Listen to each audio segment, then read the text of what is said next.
Hi అండి, అందరికీ నమస్కారం. నిజంగానండి ఈ సంవత్సరం అయితే పండగ జరుపుకుంటామంటే అస్సలు నమ్మకం లేదు, అసలు అలా అనుకోలేదు.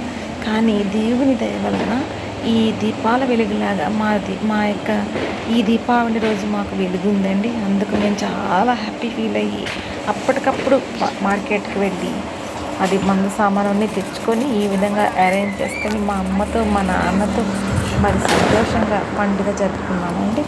అందుకు ఆ యొక్క భగవంతుని కటాక్షం మా మీద ఉందని మేము అనుకుంటున్నాం. అవునండి, దీపావళి మీరు అందరూ ఎలా జరుపుకున్నారు? అందరూ కూడా సంతోషంగా చేసుకున్నారు కదా. ఈయనే మా నాన్నగారండి. ఈయన కొంతకాలం నుంచి ఎంతో బలహీనంగా అనారోగ్యంతో ఉన్నారు. కానీ ఈరోజు మరి మేమందరం ఎంతో హుషారుగా ఆయన్ని మరి ఏమైనా సరే ఆయనతో ఈ పండుగ చేయించాలని మేము చేస్తున్నటువంటి ఈ కృషికి, ఈ యొక్క ఏర్పాట్లకి ఆయన కూడా నెమ్మదిగా లేచి బయటకు వచ్చి ఈ మతాపాలు చిచ్చుబుడ్లు అన్నీ కూడా కాల్చడం జరిగిందండి. మా నాన్నగారు ఏదైనా తల్లిదండ్రులు బ్రతుకున్నప్పుడు వాళ్ళతో కలిసినప్పుడు చేసుకునే సంతోషం చాలా ఆనందంగా ఉంటుంది. నిస్వార్థమైన ప్రేమ తల్లిదండ్రుల దగ్గర నుంచే వస్తుంది. అటువంటి ప్రేమ మరి ఈరోజు మాకు ఉంది. అందుకు మేము చాలా సంతోషిస్తున్నాం. ఈ పండుగ రోజుని మేము ఎంతో మరి మా తల్లిదండ్రులను చూసి ఆనందించాం. మరి మీ అందరికి కూడా మీ తల్లిదండ్రులతో ఈ విధంగా దీపావళి పండుగ జరుపుకున్నారని మేము కూడా ఆశిస్తాం. మన ఛానల్ చూస్తున్న మీ అందరికీ థ్యాంక్స్ అండి. మళ్ళీ లైక్ చేయండి, షేర్ చేయండి, సబ్స్క్రైబ్ చేయండి. పెట్రోల్ బాంబు అంట. మరి పిల్లలందరూ కలిపి ఇంటి ముందు ఖాళీ స్థలంలో వేశారు. బాంబులు పెట్టి దాని మీద పెట్రోల్ పోసి అంటించారు. దాన్ని పెట్రోల్ బాంబు అని చెప్పి అన్నారు. వాళ్ళే దాన్ని సమర్పించుకున్నారు. అలాగే వీధిలో ఉన్న కుర్రోళ్ళందరూ కూడా చాలా చక్కగా ఈ పండుగని వీధంతా సంతోషంగా జరుపుకున్నారండి. దీపావళి పండుగ అంటే ఏం తిన్నాం ఏమి తాగాం అనేది కాదు, కానీ మతాబాలు కాల్చడం, ఆ డామ్ డామ్ శబ్దానికి ఆనందించడం, ఇదే కదండి నరకాసుర వధ అంటే. ఎంత బాగానో ఈ పండుగ మా ఇంట్లో జరిగింది.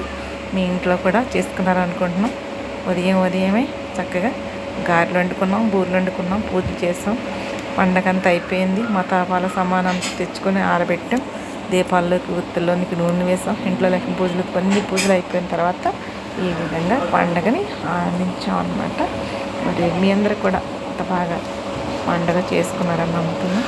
గాలికి దీపాలు ఆరిపోతున్నాయి. మళ్ళా వాటిల్లో ఒత్తులేసి ఈ పక్క నుంచి ఎటు పక్క నుంచి కాలేస్తుందో ఆ పక్క నుంచి తీసి వేరే పక్కకి మార్చుకొని ఈ యొక్క క్రాకర్స్ మతాపాలు కాల్చడం జరిగింది. ఈ మధ్యన క్యాండిల్స్ లైట్లతో వస్తున్నాయి. మరి మేమైతే సడన్గా ఏర్పాటు చేసుకున్నాం కాబట్టి మరి వాటిన్నింటినీ కూడా మేము తెచ్చుకోలేదు, కానీ జస్ట్ అప్పటికప్పుడు వెలిగే విధంగా ఈ ప్రమిదల్ని, న్యాచురల్గా ఉండే ప్రమిదల్ని మరి అది ఆయిల్ పోసి ఆయిల్లోనే దీపాలని ఒత్తులు తెచ్చుకొని వెలిగించుకున్నాము. ఏదేమైనా చాలా సంతోషంగా ఈ పండుగ దీపావళి జరుపుకున్నాం. మరి ఈ దీపావళి శుభాకాంక్షలు మీ అందరికీ కూడా. మేము చేసుకున్నామండి పండుగ. మరి మా వీధిలో వాళ్ళందరూ కూడా సంతోషంగా చేసుకున్నారు. మరి మీ ఇళ్ళల్లో మీరు కూడా సంతోషంగా చేసుకున్నారని అనుకుంటున్నాం. కామెంట్ చేసి మీ దీపావళి పండుగ ఎలాగ అయిందో తెలియపరచండి. నిజంగానండి ఇప్పటికి కూడా మేము చాలా నమ్మలేకపోతున్నాం. దేవుడు అని మేము ఎంతగానో ఆనందిస్తూ ఉన్నాం. ఈ పండుగ మరి మేము ఈ విధంగా మా ఇంట్లో ముందు దీపాలు పెట్టుకొని ఇలా మరి వీధిలో వాళ్ళందరితో, మా ఇంట్లో వాళ్ళందరితో జరుపుకుంటున్నాం. మమ్మల్ని మేమే నమ్మలేకపోతున్నాం అన్నమాట. చాలా బాగుంది పండుగ. ఈ దీపావళి ఇలా జరిగినందుకు చాలా సంతోషం. కామెంట్ చేసి చెప్పండి.